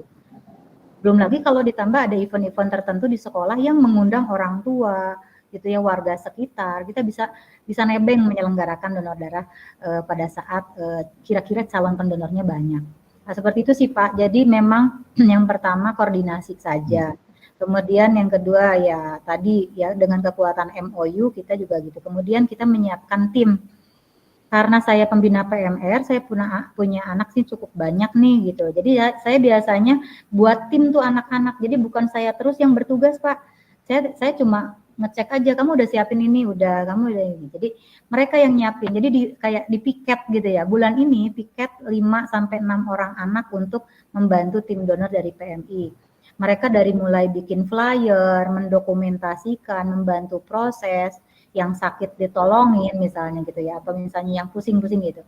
Sampai di akhir membuat dokumentasi berupa foto, video, kemudian mengevaluasinya ke saya. Gitu. Itu saya lombakan Pak, itu saya lombakan untuk memotivasi anak-anak. Jadi nanti bulan ini penyelenggaranya siapa aja gitu ya, bulan depan siapa lagi, nanti di akhir tahun dievaluasi si siapa yang misalnya membuat edukasi sosialisasi paling menarik misalnya. Dan keberhasilan tidak hanya dilihat dari jumlah pendonor, Pak. Itu kan di luar kuasa kita ya. Kita sudah habis-habisan juga sosialisasi kalau misalnya nggak cocok donor ya mau gimana, dipaksakan gitu. Tapi pembelajaran buat siswanya itu besar. Nah ini juga salah satu yang saya kedepankan untuk sekolah, bahwa selain anak PMR saya itu biasanya nggak donor, Pak, karena memang mereka belum cocok usianya, berat badannya, segala macam. Tapi mereka sudah bisa nge-manage kegiatan itu. Bagi saya ini adalah suatu bentuk kepemimpinan student agency tadi yang saya bilang, untuk ya masa nggak didukung sama sekolah gitu. Anak belajar memanage suatu kegiatan. Jadi itu Pak gitu. Kemudian yang kunci terakhir sih dari saya mungkin konsistensi dari kita untuk terus mengingatkan. Kebetulan pembina di saya itu ada 2 orang ya pembina PMR-nya, jadi kita kerjasama. Tapi koordinator donornya beda lagi Pak. Koordinator donornya itu ada Wakasek Humas di saya itu, dan kebetulan dia sudah berdonor itu sampai 74 kali. Jadi kita kasih penghargaan pada guru pendonor terbanyak di sekolah kami untuk jadi koordinator donor. Jadi kita nggak capek sendiri gitu kan. Dia yang koordinasi ke anak-anak, bikin jadwal maunya bulan ini kapan. Kita bantu ngobrol, kemudian nanti koordinator donor itu yang komunikasi dengan PMI. Kalau udah deal waktu, baru anak-anak bikin flyer, menyiapkan pada waktunya dan begitu. Jadi intinya mungkin kolaborasi gitu ya Pak ya, konsistensi, seperti itu saja sih. Bagi saya tidak sulit ya, nanti tinggal mungkin kesiapannya nih Pak Rado, para plus ya dari PMI, wah nih sekolah ini sudah bikin MOU pengen tiap bulan. Kita harus ini nih, jadwal nih gitu. Maka kita gitu, bisa kasih perhatian lebih gitu kan. Seperti itu mungkin Pak Kuswanto. Ya, mungkin saya tambahkan. Nah ini Pak Rado mau nambahkan. Ya, saya tambahkan sedikit dari paparan dari Ibu Siti tadi, bahwa kami dari PMI siap kapan saja dijadwalkan, kami pasti bisa menyesuaikan dengan situasi, karena ya memang harus ada terus stok yang ada di kami. Ini kayaknya rumah sakit ini kayak Dracula, minum darah terus nih. Siap.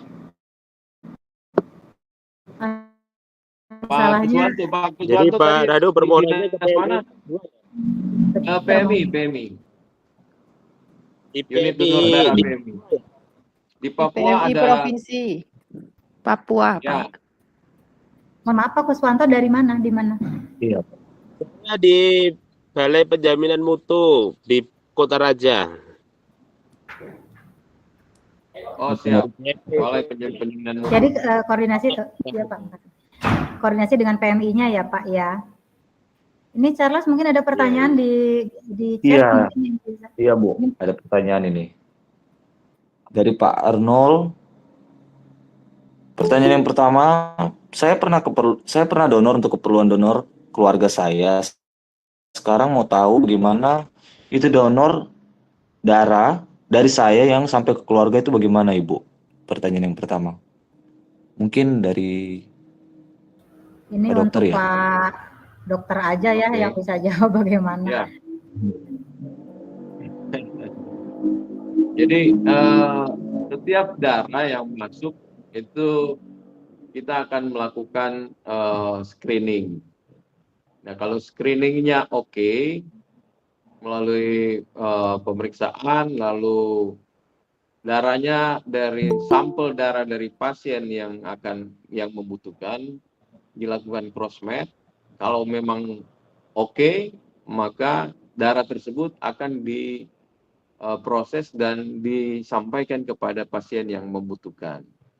Jadi misalnya beliau yang tadi ada keluarga pasien yang membutuhkan darah dan beliau bersedia untuk melakukan donor. Nah kalau misalnya di kami memang tidak ada stok, artinya darah tersebut yang akan dipakai oleh pasien yang membutuhkan. Tapi kalau misalnya ada stok yang ada di kami, ya darah tersebut mungkin bukan itu, tapi darah stok yang ada itu yang kita kasih, begitu.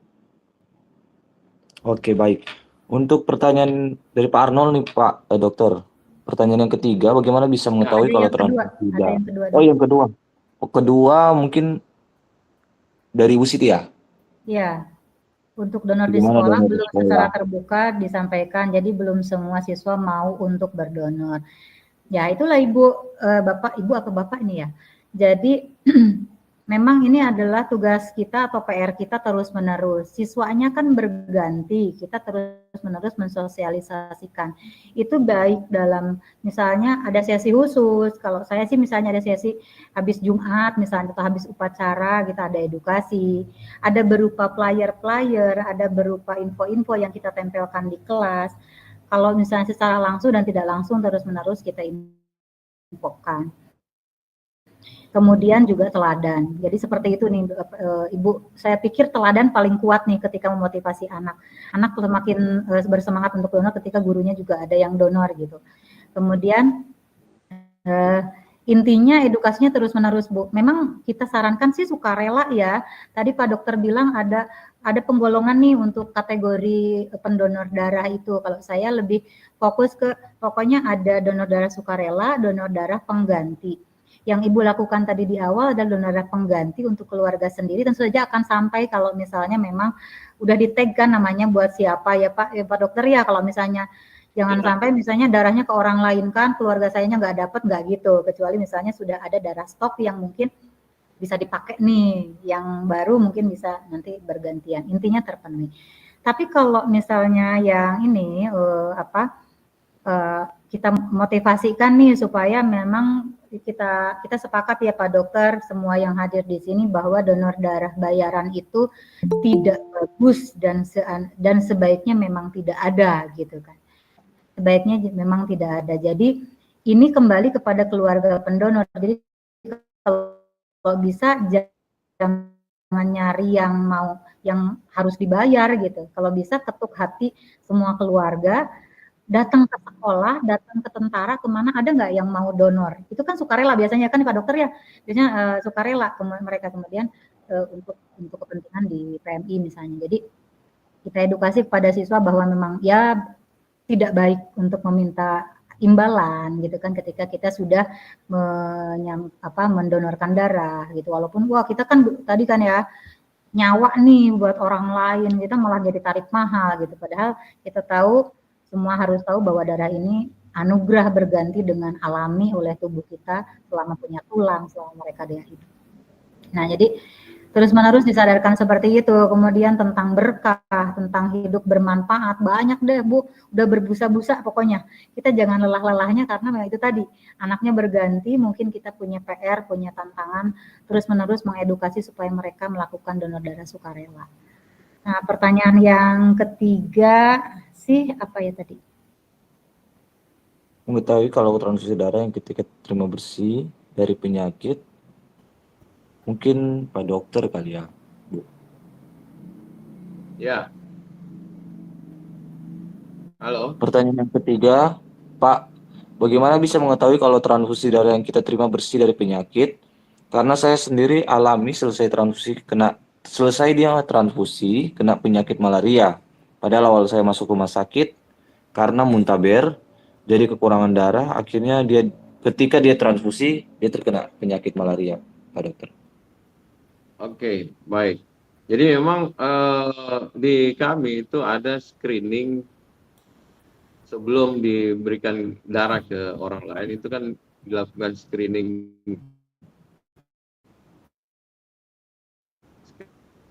yang dilakukan itu 5 parameter termasuk malaria. Baik. Nah, biasanya juga sebelum screening itu kita menanyakan ke pasien calon-calon pendonor ini, atau dia lakukan wawancara atau dianamnesa terkait dengan apa penyakit-penyakit yang berhubungan yang akan menularkan kalau misalnya mereka mendonorkan darah kepada pasien, termasuk malaria. Jadi mungkin lolos dari pemeriksaan screening, ya. Pada saat darah yang di screening itu malarianya tidak terbaca, maka bisa jadi pendonor bisa terkena malaria karena tertular lewat darah yang tidak aman tadi. Nah, proses ini memang bisa saja terjadi dalam satu kurun waktu, ya kita juga tidak bisa memastikan bahwa semuanya bisa aman-aman saja, tetapi yang kita lakukan adalah bagaimana membuat produk darah yang disampaikan ke pasien itu bisa meminimalkan resiko untuk bisa terjadinya penularan penyakit-penyakit yang sudah kita antisipasi terlebih dahulu. Jadi seperti itu. Baik.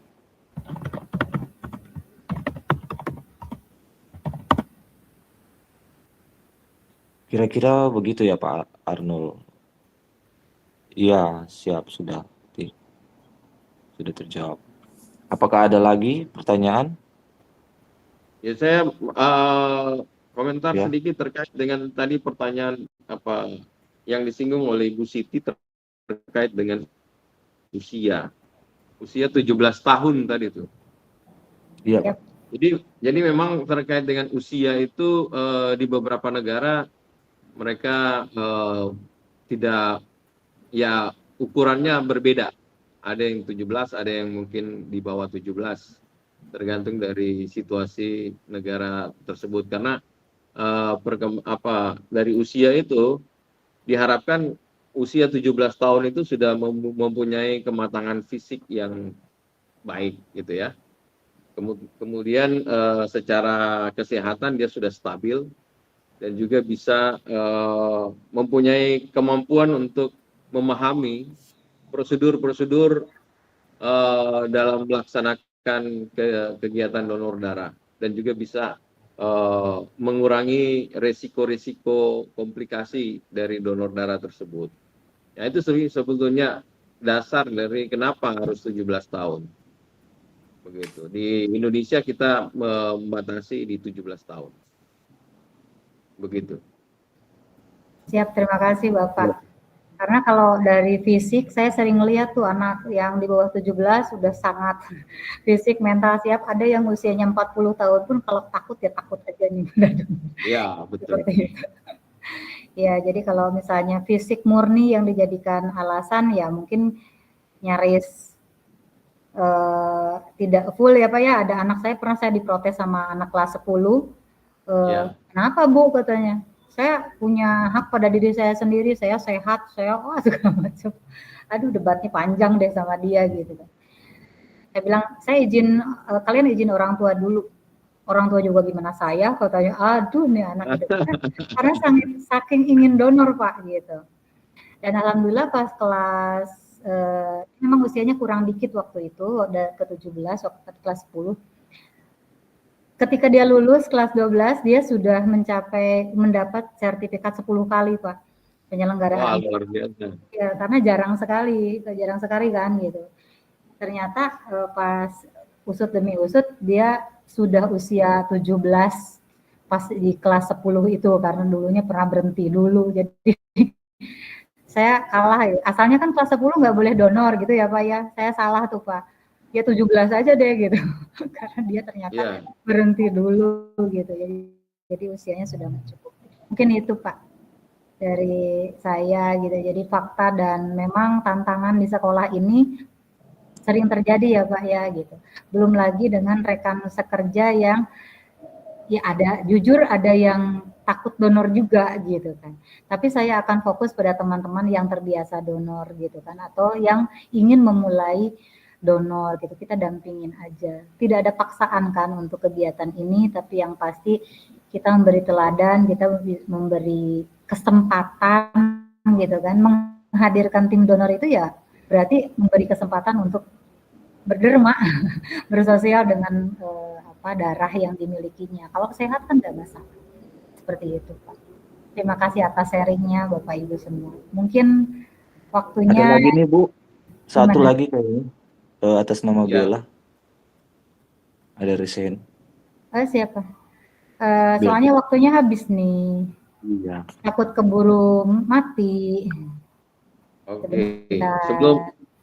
Sebelum keburu mati, saya nanti Pak Kuswanto bisa koordinasi dengan UDD di Provinsi Papua di 25 untuk bisa ditindaklanjuti yang tadi itu, Pak. Iya, itu ada teleponnya di chat ya Bapak. Jadi nanti bisa di. Mungkin closing statement dulu ya nanti ini Mbak Bella. Mohon maaf karena nanti kalau roomnya tiba-tiba mati kita nggak seru, nggak ada closing statement dari ini. Oke, kita akan closing statement dulu. Gimana mau? Ya, siapa? Saya dulu. Bapak aja lah. Ya, Bapak dokter. Oke, saya singkat saja. Donor darah itu selamatkan jiwa, sehatkan raga. Jadi kalau mau donor darah, jiwa raga. Jadi selamatkan jiwa, sehatkan raga. Yang lain selamat, kita juga sehat. Demikian, terima kasih. Terima kasih, mantap sekali. Kita sesi foto kali ya. Terakhir nih, saya khawatir roomnya mati. Charles. Iya Bu, iya. Kita foto dulu. Bapak Ibu yang berkenan membuka, mungkin ya, dibuka Ah. dulu kameranya. Kalau berkenan, terima kasih.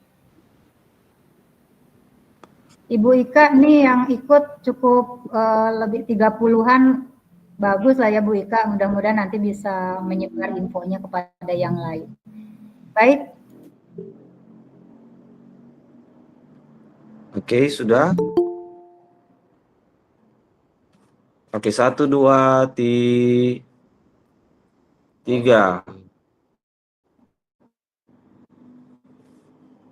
Sebentar, tahan. Oke, gaya kedua. Kita salam kemanusiaan. Salam. Ya, salam.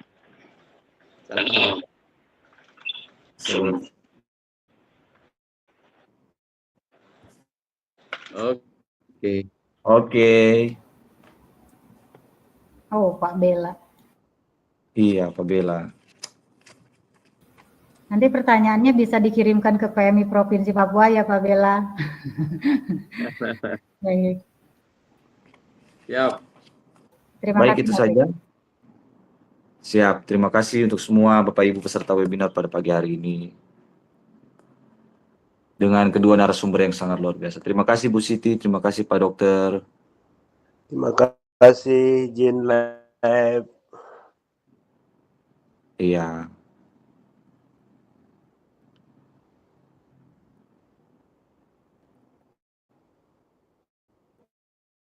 Izin live ya. Ya Mbak, makasih. Ya Ibu, terima kasih.